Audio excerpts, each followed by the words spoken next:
రాజ్యము దేవునిది, సంకల్పము దేవునిది, చిత్తము దేవునిది, ప్రణాళిక దేవునిది.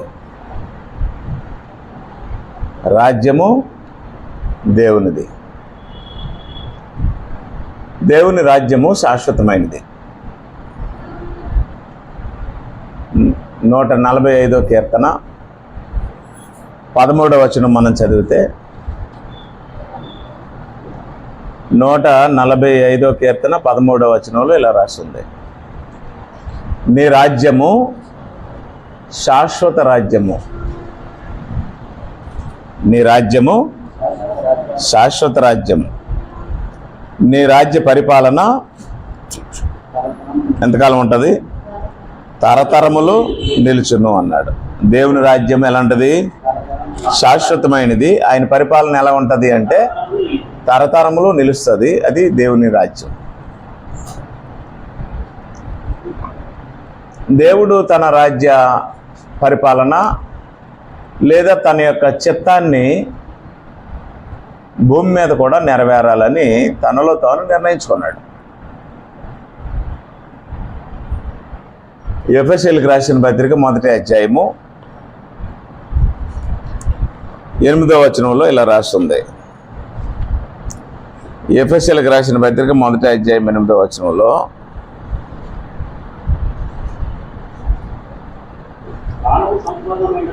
కాలము సంపూర్ణమైనప్పుడు జరగవలసిన ఏర్పాటును బట్టి ఆయన తన దయా సంకల్పం చెప్పున తన చిత్తమును గూర్చిన మర్మమును మనకి తెలియజేసి మనకు సంపూర్ణమైన జ్ఞాన వివేచన కలుగుట ఒక కృపను మన ఎడల విస్తరింపజేసెను. ఈ సంకల్పమును బట్టి ఆయన పరలోకంలో ఉన్నవే గాని భూమి మీద ఉన్నవే గాని సమస్తమును క్రీస్తునందు ఏకముగా సమకూర్చవల్లని తనలో తాను నిర్ణయించుకొనెను. ఎవరి నిర్ణయం ఇది? దేవుని నిర్ణయం. ఈ నిర్ణయంతో దేవునికే సంబంధం ఉంది. అది ఆయన నిర్ణయం. అది ఎవరి నిర్ణయం? అది ఆయన నిర్ణయం. ఆయన హిజ్ డెసిజన్. నేను నిలబడాలని నిర్ణయించుకున్నాను, నా నిర్ణయం అది. నేను కూర్చోవాలని అనుకుంటాను, నా నిర్ణయం అది. నేను వెళ్ళిపోవాలని అనుకుంటాను, నా నిర్ణయం అది. అంటే నేనేమనుకున్నానో అది చేస్తాను. అలాగే దేవుడు పరలోకమందు భూమి మీద తన చిత్తం నెరవేరాలని కోరుకున్నాడు. అయితే ఎవరి ద్వారా నెరవేరాలని కోరుకున్నాడు? క్రీస్తు ద్వారా నెరవేరాలని కోరుకున్నాడు. ఎందుకు క్రీస్తు ద్వారా తన చిత్తం పరలోకమందు నెరవేర్చున్నాడు, భూమి మీద నెరవేరాలని కోరుకున్నాడంటే, క్రీస్తులాగా దేవుని చిత్తం నెరవేర్చిన వారు ఎవరు లేరు. దావీదు కానీ, సొలొమోను కానీ, సౌలు కానీ, ఇశ్రాయేల్ రాజులు కానీ, యోధా రాజులు కానీ ఎవరు సంపూర్ణంగా దేవుని చిత్తము నెరవేర్చలేదు. అప్పుడు దేవుడు భూమి మీదకి ఎవరిని పంపించాడు? క్రీస్తుని పంపించాడు తన చిత్తం నెరవేర్చడానికి. అలా చిత్తం నెరవేరాలి అని నిర్ణయించుకున్నవాడు దేవుడు. ఆ నిర్ణయం దేవుడిది, క్రీస్తుది కాదు. తనలో తాను నిర్ణయించుకున్నాడు. ఆ నిర్ణయము తండ్రిది, కుమారుడిది కాదు. తిమోతికి రాసిన 2వ పత్రిక,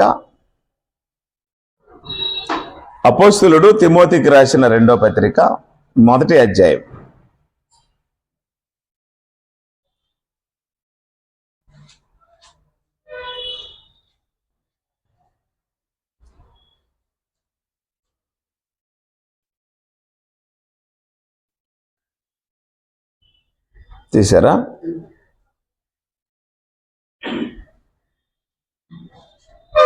9వ వచనంలో ఇలా రాసి ఉంది: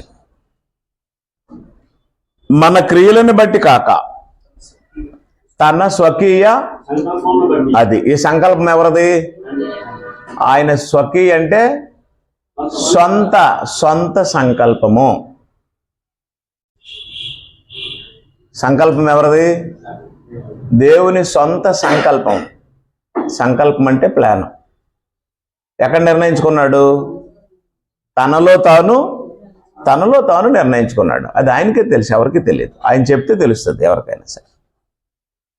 నీ మనసులో ఏముందో నాకు తెలియదు, నా మనసులో ఏముందో నీకు తెలియదు. అలాగే దేవుని మనసులో ఏముందో ఎవరికి తెలియదు. అది చెప్తే తెలుస్తుంది. అయితే దేవుడు తన సంకల్పాన్ని లేదా తన నిర్ణయాన్ని ఎలా నిర్ణయించుకున్నాడంటే, పరలోకమందు జరుగుతున్న ఆయన చిత్తము భూమి మీద జరగాలని నిర్ణయించుకున్నాడు. అది ఎవరి ద్వారా జరగాలని నిర్ణయించుకున్నాడు? క్రీస్తు ద్వారా జరగాలి అని నిర్ణయించుకున్నాడు. యేసుక్రీస్తు ద్వారా అది జరగాలని నిర్ణయించుకున్నాడు. కాబట్టి నిర్ణయం ఎవరిది? తండ్రిది, క్రీస్తుది కాదు. సంకల్పం ఎవరిది? తండ్రిదే, క్రీస్తుది కాదు. ఆ తండ్రి యొక్క నిర్ణయాన్ని, ఆ తండ్రి యొక్క సంకల్పాన్ని నెరవేర్చడానికి ఎవరు వచ్చారు? క్రీస్తు వచ్చాడు. అప్పుడు నెరవేరిస్తే ఎవరికి మహిమ? చెప్పట్లేదు మీరు. యోహాను సువార్త 17వ అధ్యాయం. యోహాను రాసిన సువార్త 17వ అధ్యాయం.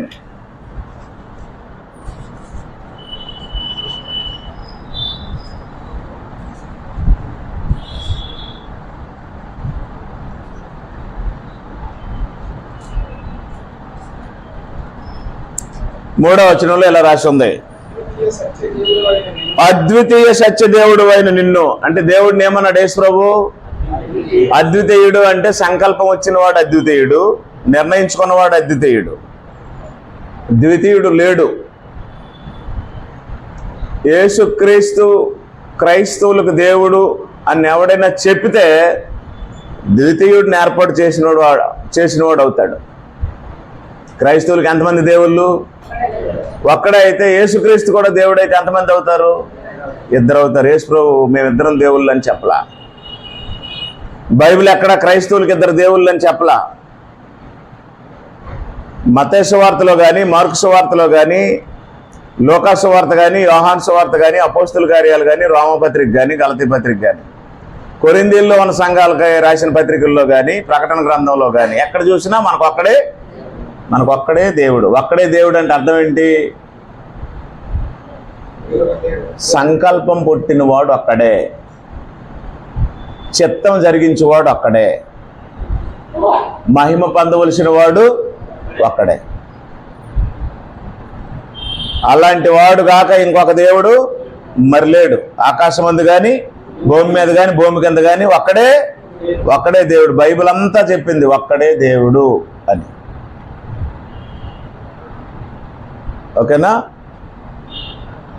ఇక్కడ కూడా యేసు ప్రభు ఏమన్నారు? అద్వితీయ సత్యదేవుడు నువ్వు అన్నాడు యేసు ప్రభు. ఎవరిని? అర్థం అవట్లే మీకు? కుమారుడే తండ్రిని ఏమన్నాడు? నువ్వు అద్వితీయుడు అన్నాడు. అద్వితీయుడు అంటే అర్థం చెప్పండి. నువ్వు ఒక్కడవే దేవుడు అన్నాడు. నువ్వు ఒక్కడవే దేవుడు అని ఎవరన్నారు? క్రీస్తు. అంటే నువ్వు దేవుడువే మాకనంటే అప్పుడు ఎంతమంది అవుతారు? ఇద్దరైతే అది అబద్ధబోధ. ఆయనే చెప్పాడు నువ్వే దేవుడు, నువ్వు అద్వితీయ దేవుడు అని.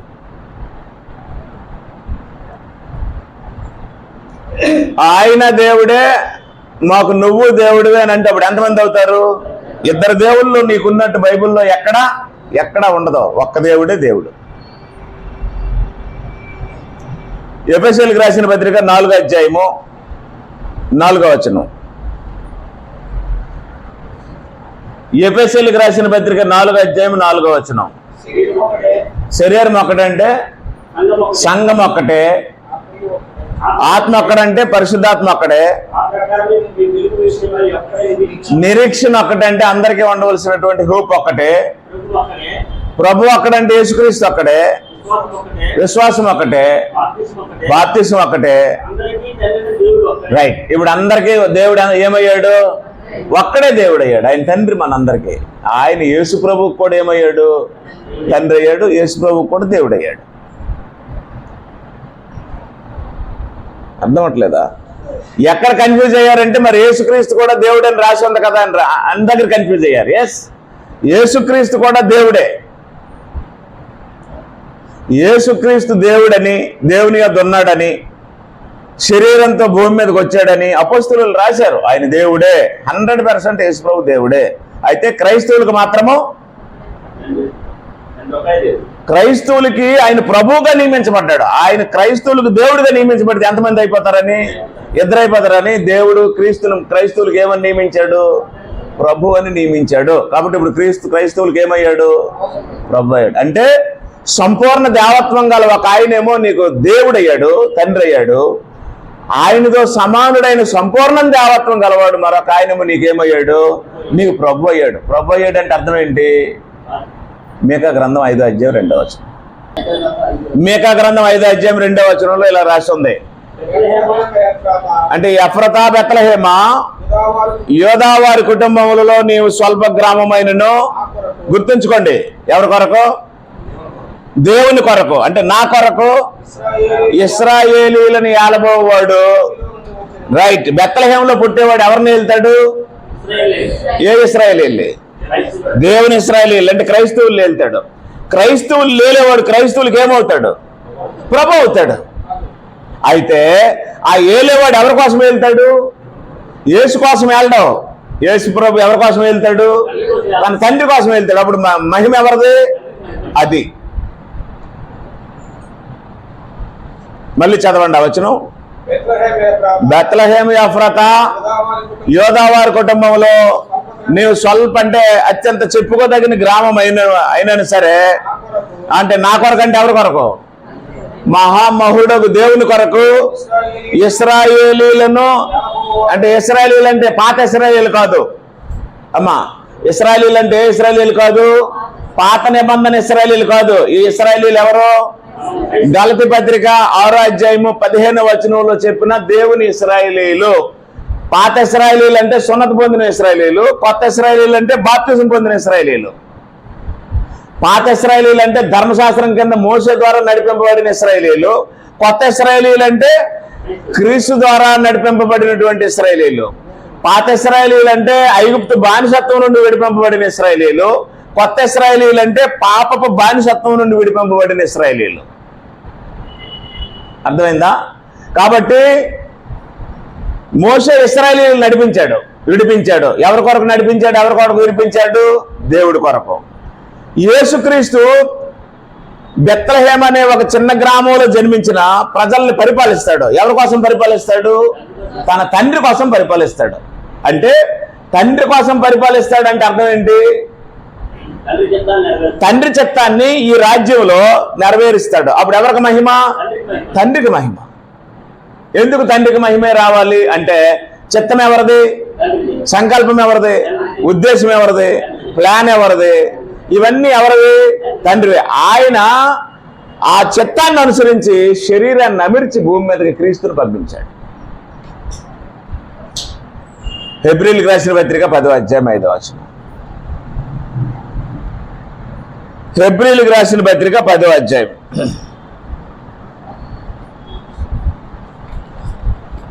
తీసారా?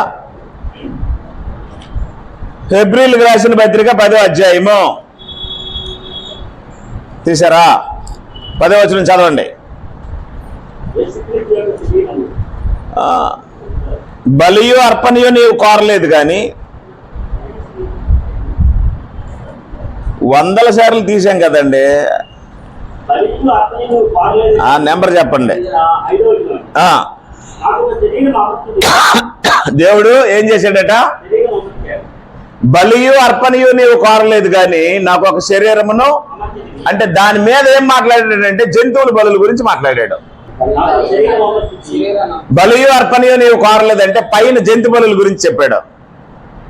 అవునా? జంతు బలుల గురించి చెప్పి ఏమన్నాడంటే ఆ బలులు అవి నువ్వు కోరలేదు, అవి నీకు ఇష్టమైనవి కావు. అప్పుడు నిజమైన బలిగా నాకు ఒక శరీరాన్ని అమర్చావు అంటున్నాడు అనమాట. యేసుకి శరీరాన్ని అమర్చింది ఎవరు? యేసు ప్రభు అమర్చుకున్నాడా? తండ్రి అమర్చాడా? ఆ శరీరం మీద ఎవరి చిత్తం నెరవేరాలి? యేసు ప్రభుకి చిత్తం లేదు. నన్ను అపార్థం చేసుకోకండి. యేసు ప్రభుకి ఏ చిత్తమో లేదు. ఆయన జీవితం అంతా ఎవరి చిత్తం నెరవేర్చాడు? తన తండ్రి చిత్తమే నెరవేర్చాడు. ఇప్పుడు ఎలాగంటే నువ్వు తండ్రివి, తన కుమారుడు. నీ చిత్తం నీకుంటది, ఆయన చిత్తం ఆయనకు ఉంటుంది. అంటే నీ ఫ్రీడమ్ నీకుంటది, ఆయన ఫ్రీడమ్ ఆయనకు ఉంటుంది. ఇక్కడ యేసు ప్రభు ఏంటంటే తనకు ఫ్రీడమ్ ఉన్నా సరే, శరీరం ఉన్నా సరే, ఆయన సంపూర్ణంగా ఎవరి చిత్తం నెరవేరుస్తున్నాడు? తండ్రి చిత్తమే నెరవేరుస్తున్నాడు.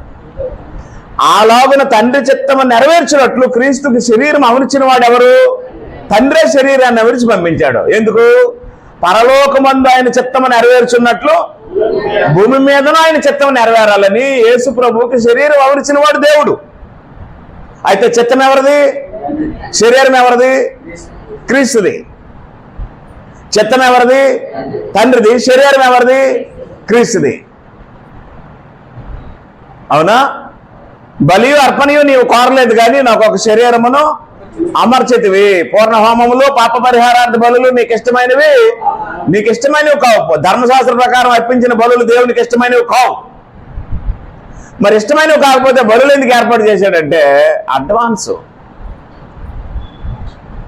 యేసు ప్రభు యొక్క రక్తానికి అడ్వాన్స్ గా బలులు ఏర్పాటు చేశాడు. అవి పాపములు తీసివేసే బలులు కావు. అప్పుడు సంపూర్ణమైన పాపాన్ని తీసివేసే బలిగా యేసుక్రీస్తుకి శరీరాన్ని, మరియ గర్భంలో శరీరాన్ని అమర్చి భూమి మీదకి పంపించాడు. ఆయన శరీరంతో ఎవరి చిత్తం నెరవేర్చాడు? తండ్రి చిత్తం నెరవేర్చాడు. చేసుకోండి. చిత్తం ఎవరిది? తండ్రిది. నెరవేర్చడం ఎవరు? క్రీస్తు నెరవేరుస్తాడు. ఆయన చిత్తం నెరవేర్చడానికి ఈయనకి ఏమైనా అమర్చాడు? శరీరాన్ని అమర్చాడు. ఇప్పుడు శరీరంతో యేసు ప్రభువు ఏమి నెరవేరుస్తున్నాడు? తన తండ్రి యొక్క చిత్తము నెరవేరిస్తే అలా నెరవేర్చినప్పుడు మహిమ ఎవరు పొందుతున్నారు? తండ్రి పొందుతున్నాడు అని క్రీస్తు చెప్పాడు. యోహాను సువార్త 17వ అధ్యాయం.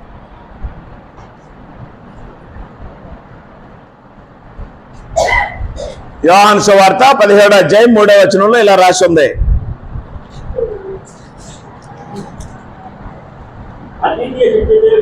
అది దేవుడు ఎవరు? అద్వితీయుడు. అద్వితీయుడు అంటే అర్థం ఏంటి? దేవుడు అద్వితీయుడు అంటే ఆయన ఒక్కడే దేవుడు. ఆయన ఒక్కడే దేవుడు అంటే మాకు నువ్వు దేవుడు అని ఇలా అంటున్నారు. అప్పుడు ఎంతమంది అయిపోతారు? 2 అయిపోతారు. అది అపోస్తలుల బోధకు వ్యతిరేకం.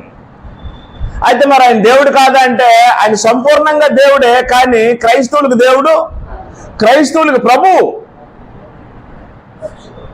క్రైస్తవులకు రాజు, క్రైస్తవులకు శిరస్సు, క్రైస్తవులకు ప్రధాన యాజకుడు, క్రైస్తవులకు దొరిపిల్ల, క్రైస్తవులకు పెళ్లి కొడుకు, పెళ్లి కుమారుడు.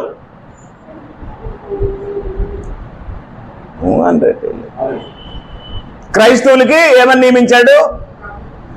క్రైస్తవులకి ప్రభువు, క్రైస్తవులకు ప్రధాన యాజకుడు, క్రైస్తవులకి గొర్రెపిల్ల, క్రైస్తవులకి రాజు, క్రైస్తవులకి పెళ్లి కుమారుడు, క్రైస్తవులకి జీవాహారం.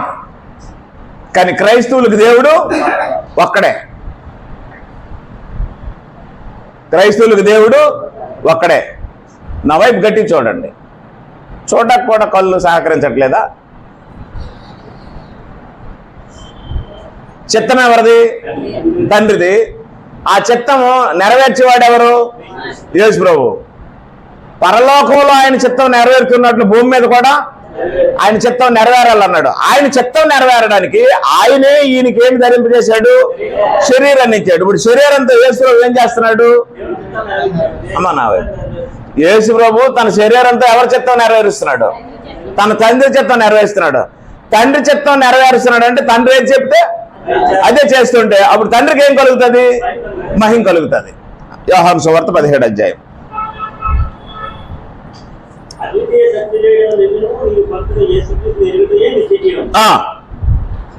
4వ వచనంలో చేయుటకు నీవు నాకు ఇచ్చిన పని నేను సంపూర్ణంగా నెరవేర్చి భూమి మీద నిన్ను మహిమపరిచితిని అన్నాడు. అంటే ఇప్పుడు భూమి మీద ఎవరెవరిని మహిమపరిచాడు? దేంతో? శరీరముతో తండ్రి యొక్క చిత్తము నెరవేర్చి. కుమారుడు ఎవరిని మహిమపరిచాడు? తండ్రి యొక్క చిత్తం నెరవేర్చాడు. ఓకే కదా? అప్పుడు 6వ వచనంలో ఏమన్నాడు? లేదు, 5వ వచనంలో ఏమన్నాడు? తండ్రి లోకము పుట్టక మునుపు నీ యొద్ద నాకే మహిమ ఉండెను. అంటే లోకం పుట్టక ముందు అంటే ఇప్పుడు నిత్యత్వంలో తండ్రి దేవుడి దగ్గర యేసులోకి ఏముంది? మహిమ ఉంది. అవునా? లోకము పుట్టక ముందు నీ యొద్ద నాకు ఏ మహిమ ఉండెనో ఆ మహిమతోనే నన్ను ఇప్పుడు నీ యొద్ద మహిమపరచు అన్నాడు. ఇప్పుడు దేవుడు యేసు ప్రభువుని ఏం చేయాలి? యేసు ప్రభు దేవుడిని ఏం చేశాడు? పాయింట్ అర్థమైందా? దేవుడు యేసు ప్రభు ముందు శరీరంతో వచ్చి ఎవరిని మహింపరచాలి? తండ్రిని మహింపరచాలి. తండ్రిని యేసు ప్రభు సంపూర్ణంగా మహింపరిస్తే అప్పుడు తండ్రి కుమారుడిని ఏం చేయాలి? మహింపరచాలి. అంతే కదా? యేసు ప్రభు అడిగాడు కదా, ఏమని? నేను నిన్ను మహింపరిచాను, ఇప్పుడు నువ్వు నన్ను మహింపరచని అడిగాడు. కుమారుడు తండ్రిని మహింపరచడానికి శరీరంతో వచ్చి సంపూర్ణంగా ఆయన చిత్తం నెరవేర్చి ఎవరిని మహింపరిచాడు? తండ్రిని మహింపరిచాడు. వెళ్ళిపోయే ముందు యేసు ప్రభు వెళ్ళిపోయే ముందే ఏమంటున్నాడు? నేను సంపూర్ణంగా నీ చిత్తం నెరవేర్చి నిన్ను మహింపరిచాను, ఇప్పుడు నన్ను నీవు మహిమపరచు అని అన్నాడా లేదా? అంటే ఇప్పుడు తండ్రి కుమారుడిని ఏం చేయాలి? మహింపరచాలి. జాగ్రత్తగా ఆలకించండి. తండ్రికి మహిమ ఎక్కడుంది?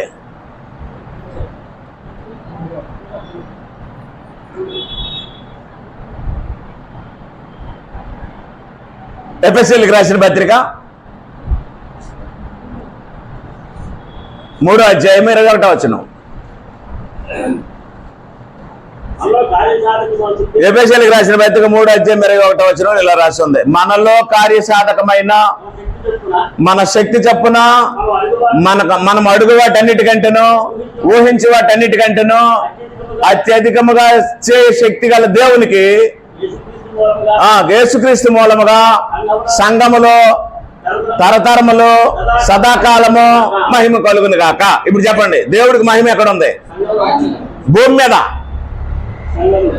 భూమి మీద క్రీస్తు తన స్వరక్తం ఇచ్చి సంపాదించిన సంఘములో దేవునికి ఏముంది? మహిమ ఉంది. తరతరములు సదాకాలము దేవునికి ఏం జరుగుతుంది? మహిమ సంఘంలో ఉంటది. సంఘము క్రీస్తు ప్రభు యొక్క రెండో శరీరం కాదా? యేసు ప్రభుకి 2 శరీరాలు లేవా? లేవా? ఆయన రక్తంతో వచ్చిన శరీరం ఏ శరీరం?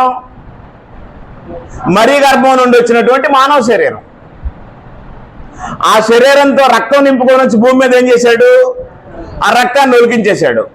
ఆ రక్తంతో తమ పాపాలు కడుక్కునే వారందరూ బాప్తిస్మం పొందేస్తే ఏ శరీరం అవుతున్నారు? సంఘం అనే శరీరం అవుతున్నారు. ఆ రక్తం కాచిన శరీరం ఒకటైతే ఈ సంఘం అనే శరీరము మరొకటి కదా. ఏమ్మా? కాబట్టి ఇప్పుడు సంఘం ఎవరి శరీరం? యేసు ప్రభుకి రక్తం నింపుకొని వచ్చి భూమి మీద కాచిన శరీరం ఒకటి, శ్రమలు అనుభవించినటువంటి శరీరం ఒకటి, రక్తం కాచిన శరీరం ఒకటి. ఆ రక్తం కాచిన తర్వాత తమ రక్తంలో ఎవరైతే తమ పాపాలు కడుక్కొని అపవాది కబంధ హస్తాల నుండి బయటకు వచ్చి క్రీస్తుకి సంఘం అనే శరీరంగా తయారవుతారు, ఆ శరీరం ఒకటి. అవునా? అయితే దేవుడు తనకు అమర్చినటువంటి శరీరంతో యేసుక్రీస్తు ఎవరిని మహింపరిచాడు? తండ్రినే మహింపరిచాడు. ఇప్పుడు క్రీస్తు తన స్వరక్తమించి సంపాదించిన సంఘం అనే ఈ శరీరంలో కూడా ఎవరు మహింపరచబడతారు? తండ్రి, దేవుడే మహింపరచబడతాడు. అవునా? చెప్పండి మీరు. ఎప్పుడు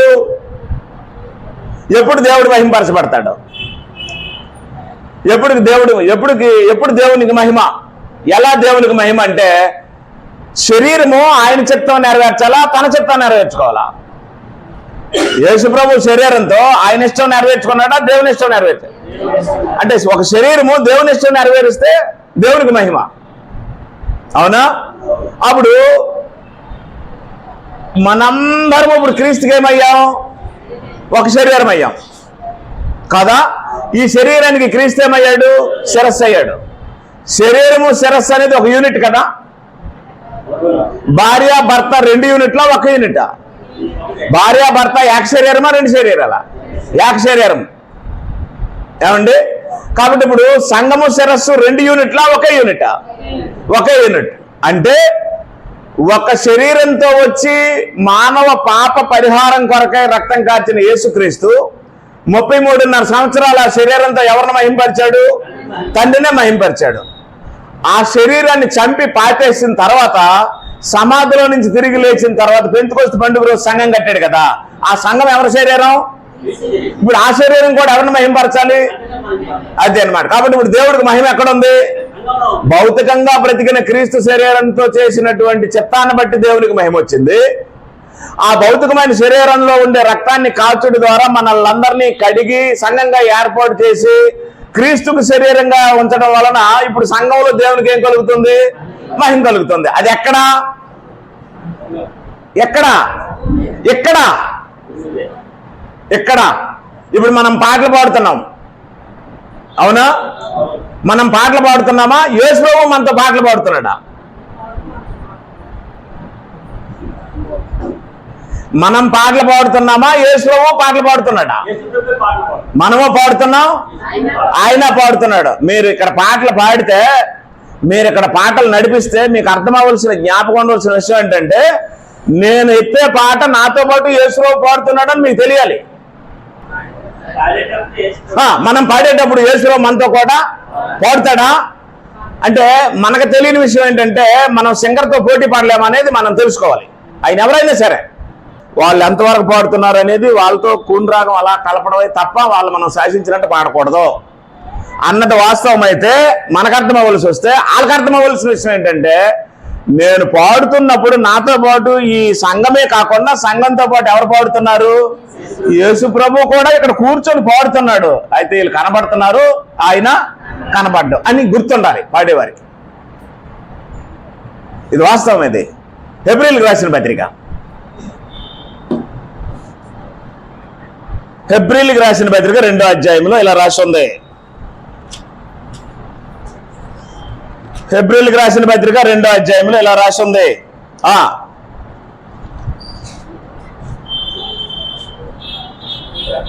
2వ అధ్యాయం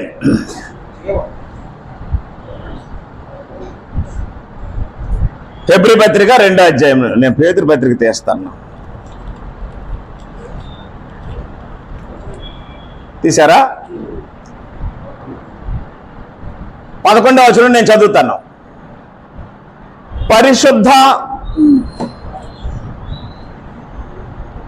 పరిశుద్ధపరచు వారికిని, పరిశుద్ధపరచబడు వారికిని అందరికీ ఒక్కటే మూలం. ఇప్పుడు చెప్పండి, పరిశుద్ధపరిచేవారు ఎవరు?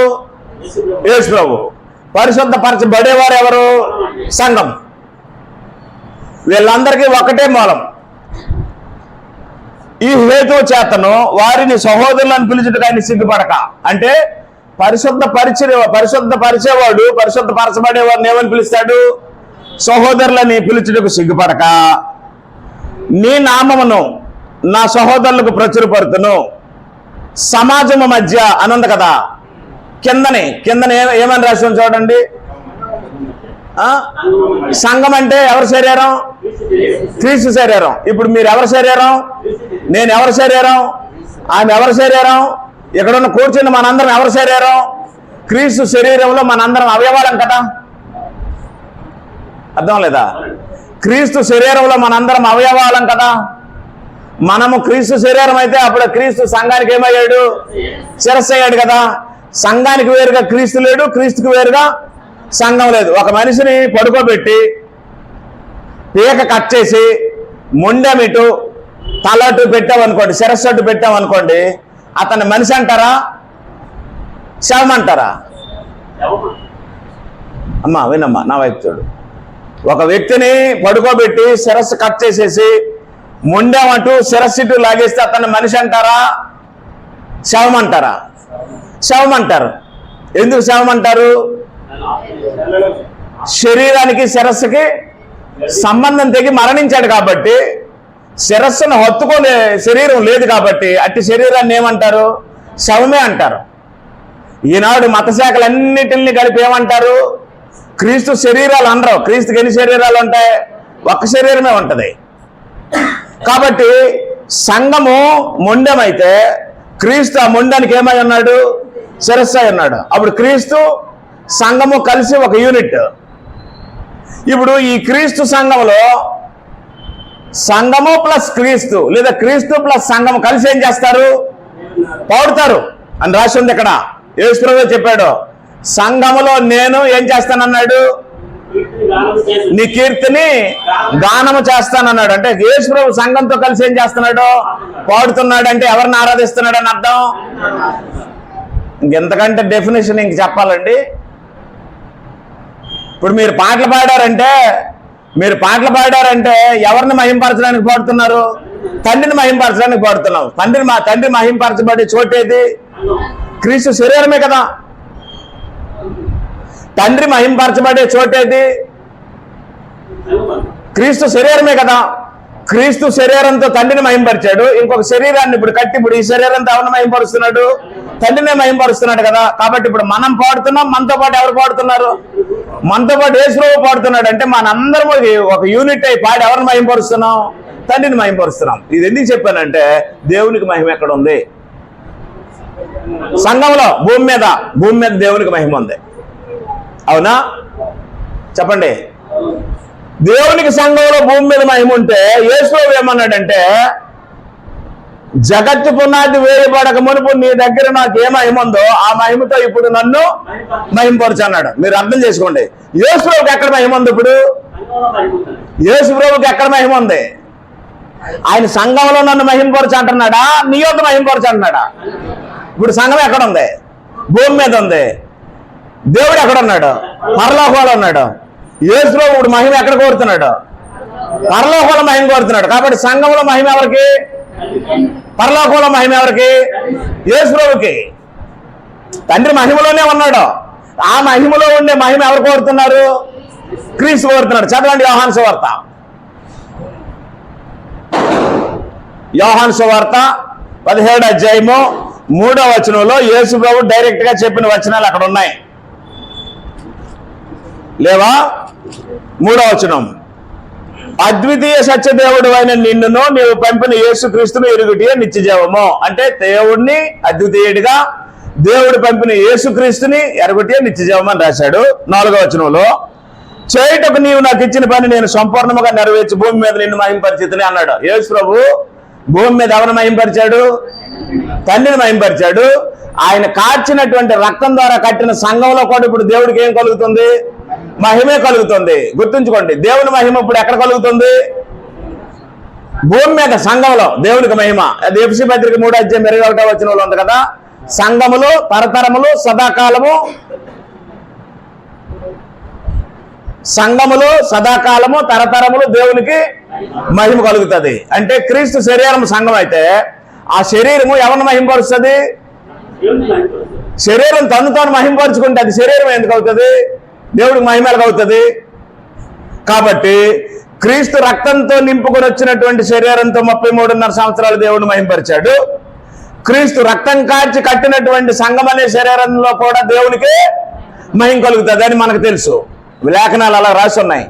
అప్పుడు యేసు ప్రభు ఏం కోరాడు అంటే, నేను నిన్ను మహింపరిచాను, నేను నిన్ను ప్రత్యక్షంగా మహింపరచడమే కాకుండా నీ చిత్తం నెరవేర్చి నిన్ను మహింపరచడమే కాకుండా నేను స్వరక్తం ఇచ్చి సంపాదించిన సంఘం కూడా భూమి మీద నిన్నేం చేస్తుంది? తరతరములు సదాకాలము యుగయుగాలు నిన్ను మహింపరుస్తుంది అని యేసు ప్రభు చెప్పి ఆయన ఏం కోరాడు? నీ యొద్దన్న మహిమలో నన్ను మహింపరచు అన్నాడు. మహిమ ఉంది. ఈ దేవుడు కూడా మహిమలోనే ఉన్నాడు. అక్కడ ఆయన మహిమ ఎలాగైతే ఉందో భూమి మీద కూడా ఆయనకు అలాగే మహిమ కావాలని కోరుకున్నాడు. అక్కడ ఆయన ఎలాగైతే ఘనపరచబడుతున్నాడో భూమి మీద కూడా అలాగే ఘనత మహిమ కావాలని దేవుడు కోరుకున్నాడు. అక్కడ ఆయన చిత్తం ఎలా నెరవేరుతుందో భూమి మీద కూడా ఆయన చిత్తం అలాగే నెరవేరాలని కోరుకున్నాడు. ఆయనకి మహిమ తెచ్చే పని చేసినాడు యేసు ప్రభు.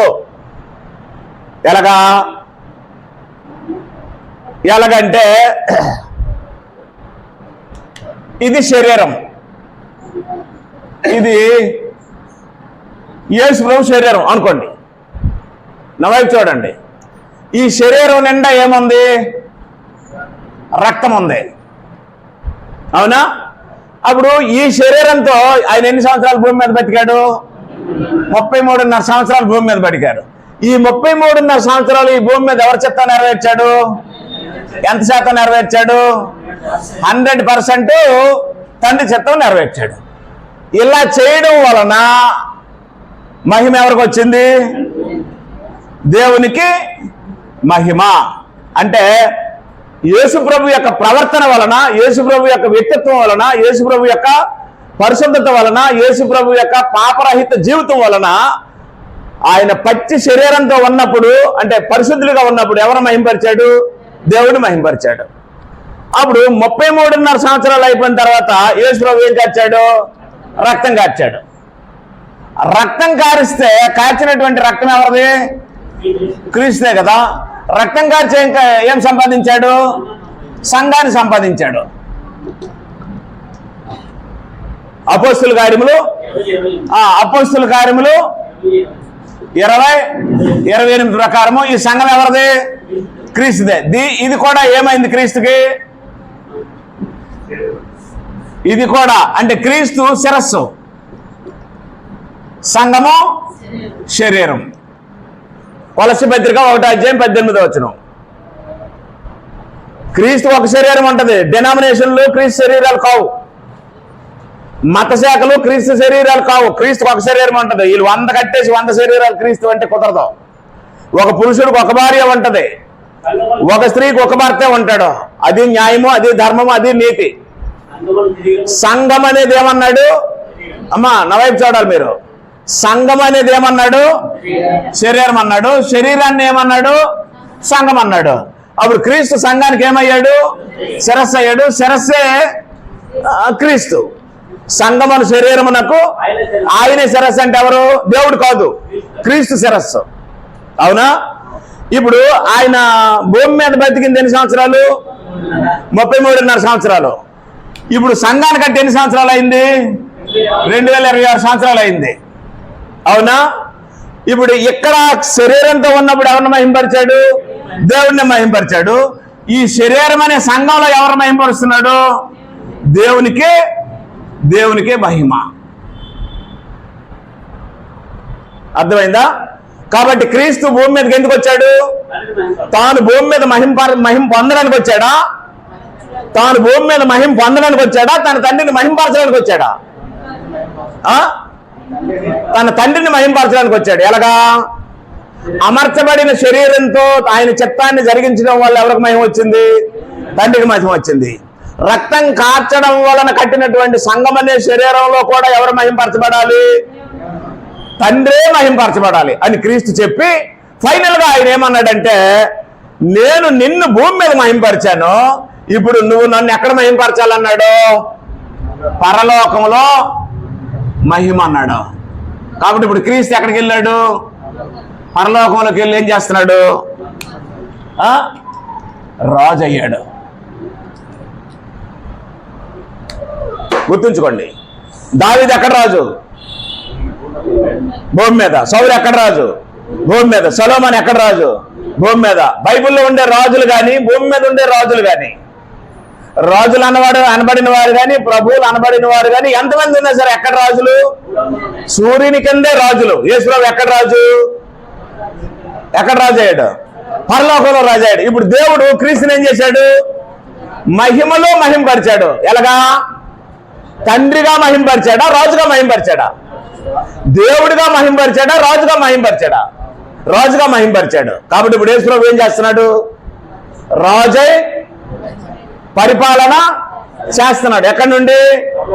అంటే దేవుడు క్రీస్తుని మహింపరచడం అంటే ఆరాధించడం అనుకుంటున్నారు చాలా మంది. ఇది ఆరాధనకు సంబంధించింది కాదు.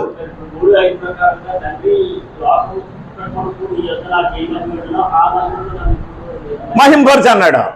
లోకం పట్టక ముందు ఎక్కడున్నాడు? ఇప్పుడు లోకంలో తన పని అయిపోయిన తర్వాత ఎక్కడికి వెళ్ళాడు? కాబట్టి యేసుప్రభుకు మహిమ ఎక్కడుంది? తండ్రి కుడిపార్శ్వాన మహిమ ఉంది. మహింపరిచాడు కదా. ఆనంద తైలంతో అభిషేకించాడు, కిరీటం ధరించాడు, రాజదండం ఇచ్చాడు. నీ శత్రువులందరినీ నీ పాదపీఠంగా చేయ వరకు రాజ్య పరిపాలన చెయ్యన్నాడు. కాబట్టి ఇప్పుడు యేసు ఎక్కడి నుంచి పరిపాలన చేస్తున్నాడు? మహిమలో నుండి, అంటే పరలోకం అనే ఒక మహిమలోకంలో నుండి, భూలోకంలో నుండి తన సంఘాన్ని ఏం చేస్తున్నాడు? పరిపాలిస్తున్నాడు. పరిపాలించేటట్లు యేసుని రాజుగా చేసి మహిమలో కూర్చోబెట్టాడు దేవుడు. అది దేవుడు యేసుకి ఇచ్చిన మహిమ. తన రక్తాన్ని కార్చి భూమి మీద సంఘాన్ని కట్టి తన తండ్రిని ఆరాధించినట్లు ఒక శరీరాన్ని తయారు చేశాడు క్రీస్తు. అది దేవుడిని మహింపరిచే సంఘం. ఓకేనా? అర్థం లేదా? యేసుప్రభుకి ఎక్కడ మహిమ ఉంది? ఇప్పుడు భూమి మీద యేసుప్రభు మహిమను కోరుకోలే. ఎవరు మహిమ కోసం పనిచేశాడు? తండ్రి మహిమ కోసం పనిచేశాడు. అప్పుడు తండ్రి మహిమ కోసం యేసుప్రభు పనిచేస్తే అప్పుడు యేసుప్రభుని తీసుకెళ్లి దేవుడు ఎక్కడ మహింపరిచాడు? నిత్యత్వంలో ఆయన కుడిపార్శ్వాన్ని తీసుకెళ్లి ఏం చేశాడు? రాజుగా అభిషేకించి మహిమలో ఉంచాడు. మహిమలో నుండి మహిమలో ఉండే సంఘాన్ని పరిపాలించేవాడు యేసు ప్రభు. దాన్ని ప్రకటన గ్రంథంలో ఉండేవారు చెప్పారు. గొర్రె పిల్లని భూమి మీదకి పంపించిన దేవునికి ఏం కలుగుతుంది అన్నారు? మహిమ కలుగుతుంది అన్నారు. ఇప్పుడు మీకు అర్థమైందా? అర్థం అవ్వలేదా? యేసు ప్రభు మహిమ కలగలేదా? ఎక్కడ కలిగింది? నిత్యత్వంలో. దేవుడికి మహిమ కలగలేదా? ఎక్కడ కలుగుతుంది? భూలోకంలో, క్రీస్తు సంఘంలో. కాబట్టి ఆ పెద్దలు ఏమన్నారు? నీవు ఆ గ్రంథమును తీసుకొని దాని ముద్రలు విప్పుటకు యోగ్యుడు అన్నారు. నీవు వధింపబడి నీ రక్తం ఇచ్చి ప్రతి ప్రజలోను, ప్రతి జన్మలోను, ప్రతి ఆయా జాతులు మాట్లాడే వారిలోను నీ రక్తం ఇచ్చి మనుషులను దేవుని కొరకు కొని వారిని మా దేవునికి ఒక రాజ్యముగా, యాజకులుగా చేసేవన్నాడు. అవునా? కాబట్టి రక్తం ఇచ్చి దేవునికి రాజ్యం సంపాదించింది ఎవరు? క్రీస్తు. ఆ రాజ్యంలో దేవుడు ఏం పొందాలి? మహిమ పొందాలి. దేవుని మహిమ కోసము క్రీస్తు ఏర్పాటు చేసిన రెండో శరీరమే క్రీస్తు సంఘం. దేవుని మహిమ కోసము దేవుడు ధరించి వచ్చినటువంటి మొదటి శరీరమే ఆయన రక్తం కాచిన శరీరం. ఆయన శరీరంతో సంపూర్ణంగా దేవుడిని ఎలాగైతే ఆయన మహిమపరిచాడో, ఆయన సంగమంగా కట్టినటువంటి ఆయన ఈ శరీరంతో మనందరము దేవుని యొక్క చిత్తం కొరకు పనిచేసి దేవుని మహిమపరచాలి. అలా మహిమపరిచే విభాగమే భూమి మీద ఉన్న క్రీస్తు సంఘం. ఓకేనా? రైట్. ఇప్పుడు ఆ పెద్దలు ఏమన్నారు? ప్రకటన గ్రంథం అంటే దీన్ని చాలా మంది అపార్థం చేసుకుంటున్నారండి. తీసారా? ప్రకటన గ్రంథం 5వ అధ్యాయం 13వ వచనం.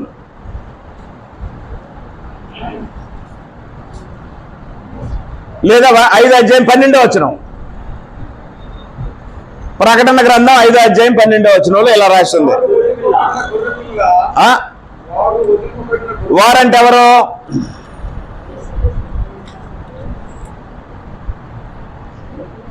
ఈ అనక ముందు వారు ఎవరు ఏంటనేది ఎవరికి తెలియదు. వారు అంటే ఎవరు?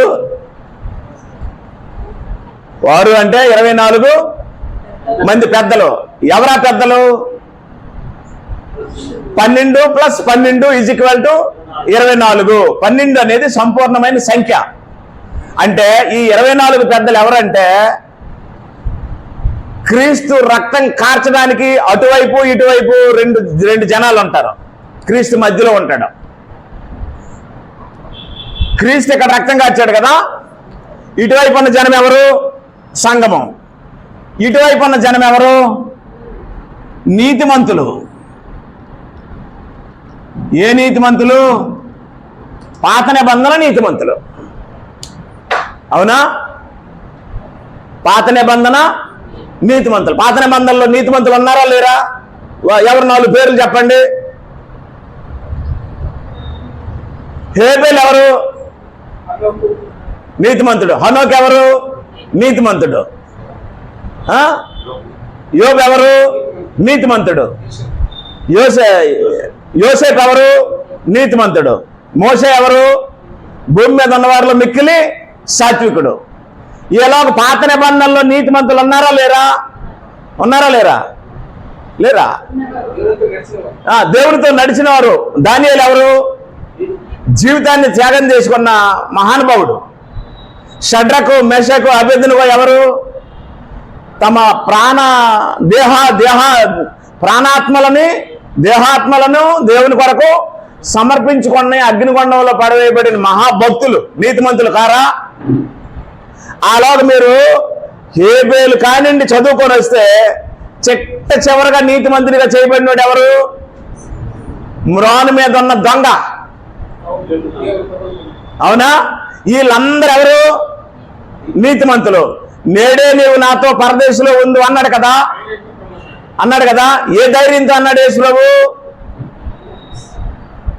నేడే నీవు నా పరదేశంలో ఉంటావని ఇటు పక్క ఉన్నటువంటి నీతిమంతుల్లో దొంగనన్నాడు. వీళ్ళందరినీ దేవుడు నీతిమంతులుగా చేశాడు. హెబ్రీలకు రాసిన పత్రిక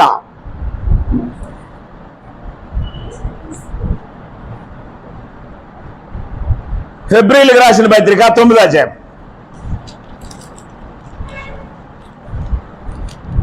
హెబ్రీయులకు రాసిన పత్రిక 9వ అధ్యాయం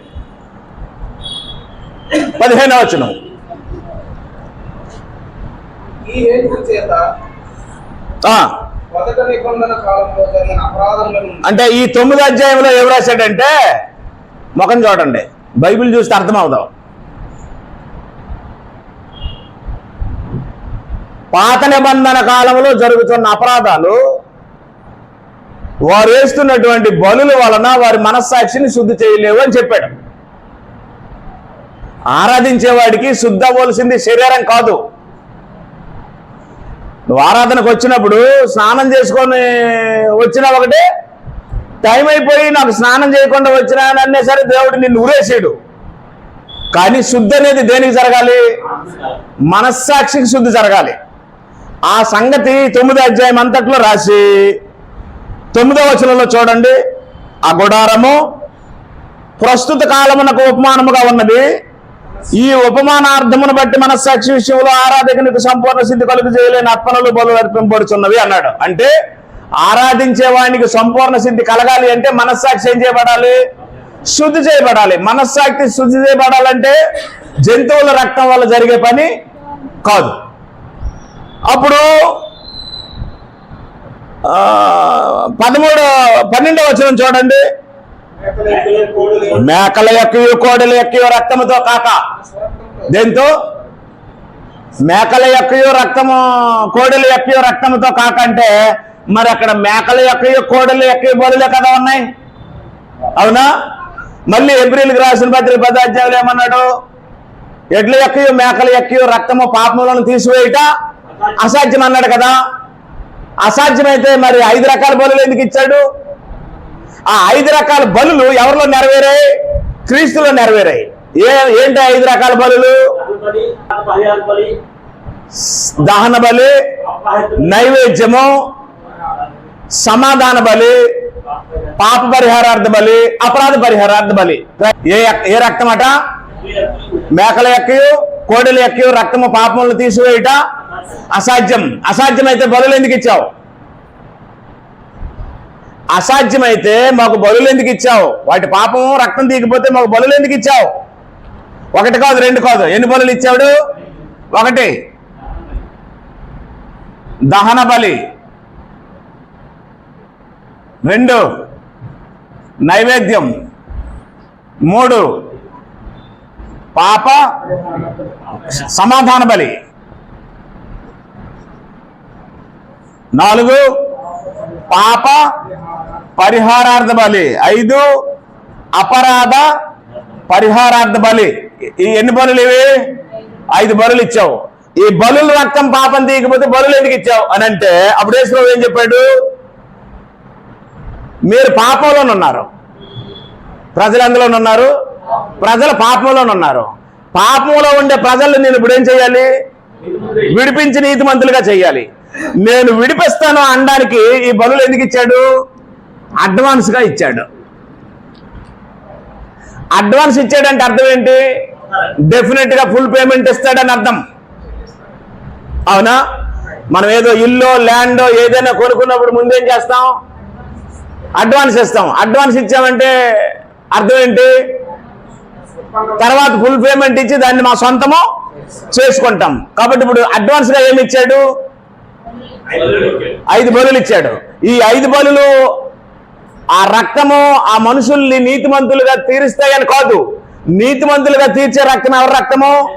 యేసు రక్తమే. నేను నీతిమంతులుగా తీరుస్తానని మాట తప్పనటువంటి యేసు ప్రభు ఏం చేశాడంటే అడ్వాన్స్ ఇచ్చాడు. యేసు ప్రభు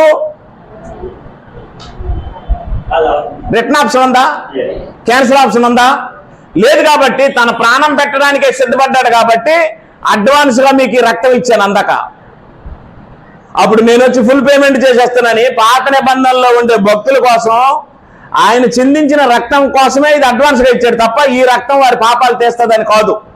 ఇప్పుడు ఈ వచనం చదవండి, మీకు అర్థమవుతుంది. హెబ్రీయులకు రాసిన పత్రిక 9వ అధ్యాయం 15వ వచనం. ఈ హేతువు చేత మొదటి నిబంధన కాలంలో జరిగిన అపరాధముల నుండి విమోచన కలుగుటికై, అది మళ్ళీ చదవండి, అదే వచనం. ఏ హేతువు చేత? హలో, ఏ హేతువు చేత? హేతు అంటే కారణం. ఈ కారణం చేత. ఏ కారణం? మొదటి నిబంధన కాలంలో పాపాలు జరుగుతున్నాయి. ఆ జరుగుతున్న పాపాల నుండి వారిని రక్షించడానికి ఆ జంతువుల రక్తము పనిచేయదు. ఆ జంతువుల రక్తము వారిని తెచ్చి వారి మనస్సాక్షిని శుద్ధి చేయదు. మనస్సాక్షి శుద్ధి చేయబడకుండా ఏ మానవుడు దేవుణ్ణి ఆరాధించడానికి పనికిరాడు. అందువలన అడ్వాన్స్గా ఏ రక్తం ఇచ్చాడు? సంచికరువు అంటారు అడ్వాన్స్ని. సంచికరువుగా అడ్వాన్స్గా ఏ రక్తం ఇచ్చాడు? జంతు రక్తం ఇచ్చి, ఆ స్థానంలో జంతువు ఎలాగైతే బలైందో నేను కూడా జంతువులాగే మీ కొరకు బలై మీ ఫుల్ పేమెంట్ పే చేసిన తర్వాత మీరు నీతిమంతులుగా తీర్చబడతారని ముందుగానే వారికి అష్యూరెన్స్ ఇచ్చాడు యేసుప్రభు. అవునా? అలాగ అష్యూరెన్స్ ఇచ్చినటువంటి యేసుప్రభు ఇక్కడ రెండు యేసు అవతల, యేసుప్రభుకి అవతల, మరణానికి అవతల, మరణానికి అవతల ఉన్న రెండు జనాల కోసం కూడా చెప్పాడు ఈ వచనంలో. మళ్ళీ చదువుదాం. ఈ హేతు చేత మొదటి నిబంధన కాలంలో జరిగిన అపరాధముల నుండి విమోచన కలుగుటకు ఆయన మరణం పొందినందున అని ఉంది కదా, అది అక్కడికి అయిపోయింది. అది అవతల వారి గురించి. అప్పుడు ఇక్కడేమని రాసింది? పిలువబడిన వారు నిత్యమైన స్వాస్థ్యం పొందినందున అన్నారు. పిలువబడిన వారు అంటే ఎవరు? సిలువకి అవతల ఎక్లీసియా పిలువబడిన వారు. సిలువకి అవతల ఉన్నారు ఎవరు? పిలువబడిన వారు. సిలువకు అవతల ఉన్నవారు ఎవరు? ఏర్పరచబడిన వారు. వాళ్ళేమో నీతిమంతులుగా ఏర్పరచబడ్డారు, మనమేమో నీతిమంతులుగా తీర్చబడ్డానికి పిలువబడ్డాం. ఈ పిలువబడిన వారికి, ఆ ఏర్పరచబడిన వారికి ఒకే మరణం. పాయింట్ అర్థమైందా? వాళ్ళకి అడ్వాన్స్గా ఏమి ఇచ్చాడు? బలులు ఇచ్చాడు. మనకు అడ్వాన్స్గా ఏమి ఇచ్చాడు? పరిశుద్ధాత్మనిచ్చాడు. సంచికరువు అన్నాడు కదా. హలో మేస్టర్, వాళ్ళకి అడ్వాన్స్గా ఏమి ఇచ్చాడు? జంతు బలులు ఇచ్చాడు. మనకు అడ్వాన్స్గా ఏమి ఇచ్చాడు? పరిశుద్ధాత్మనిచ్చాడు. పరిశుద్ధాత్మ మనకు అడ్వాన్స్గా ఇవ్వబడ్డాడు సంచికరువు అని. వాళ్ళకి జంతువుల యొక్క రక్తాన్ని అడ్వాన్స్గా ఇచ్చాడు. వాళ్ళకి ఇచ్చిన అడ్వాన్స్ని ఫుల్ఫిల్ చేయడానికి ఆయన రక్తం కార్చేశాడు. ఆయన రక్తం కార్చడం వల్ల ఎవరైతే ఇక్కడ నీతిమంతులుగా తీర్చబడ్డారో వాళ్ళందరూ ఈరోజు పరదేశంలో కూర్చున్నారు. అవునా? చెప్పండి. అప్పుడు 24 మంది పెద్దలు అన్నారు కదా, 12 మంది ఈ పాత నిబంధనలో నీతిమంతులుగా తీర్చబడిన వారికి సాదృశ్యంగాను, 12 మంది ఈ కొత్త నిబంధనలో నీతిమంతులుగా తీర్చబడిన వారుగాను, ఈ 12 + 12 ఏమన్నాడు? 24 మంది పెద్దలు అన్నారు. ఇక్కడ పెద్దలు అంటే ఎవరు? సంఘ పెద్దలు కాదు, వయసులో పెద్దలు కాదు, నీతిమంతులుగా తీర్చబడిన వారికి సూచనగా ఉన్నవారు అని అర్థం.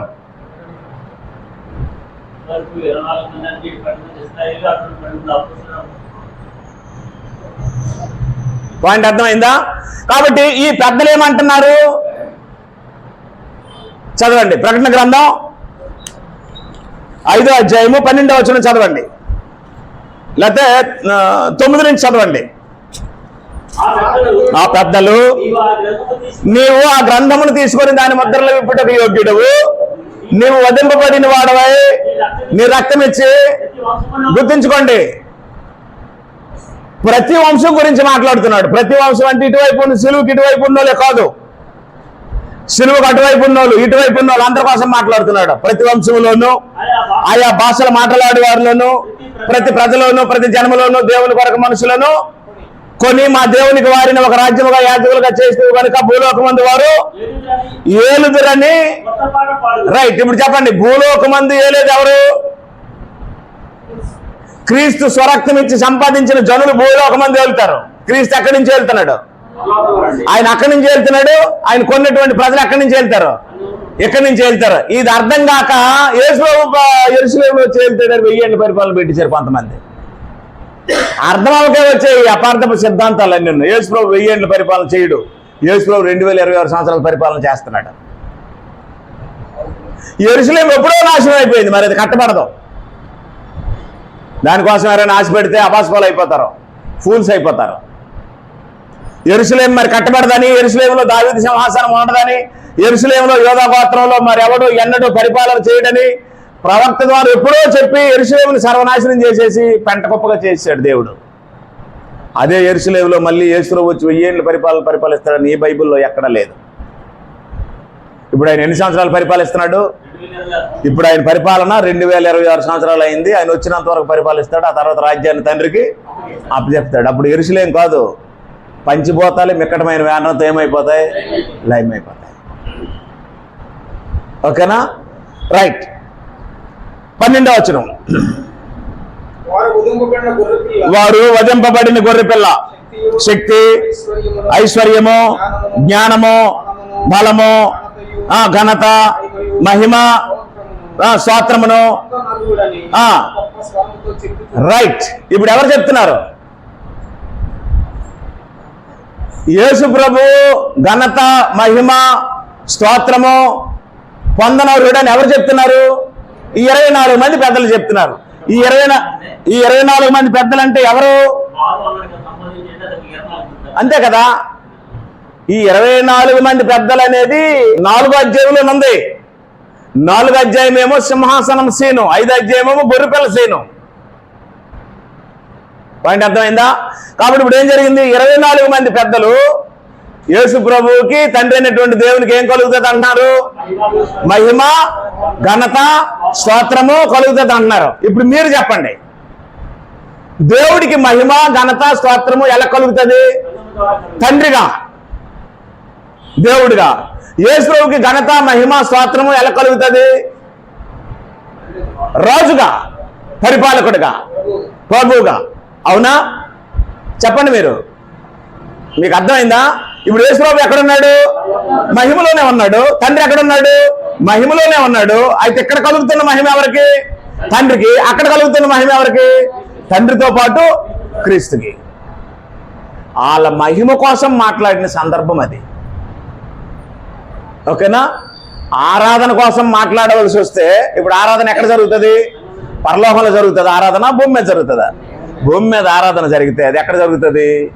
క్రీస్తు శరీరంలో, క్రీస్తు సంఘంలో ఆరాధన జరుగుతుంది. అప్పుడు ఆరాధన అంతా చేయడానికి ఎవరు ఉంటారు? సంఘం ఉంటారు. సంఘంతో పాటు ఎవరు ఉంటారు? క్రీస్తు ఉంటాడు.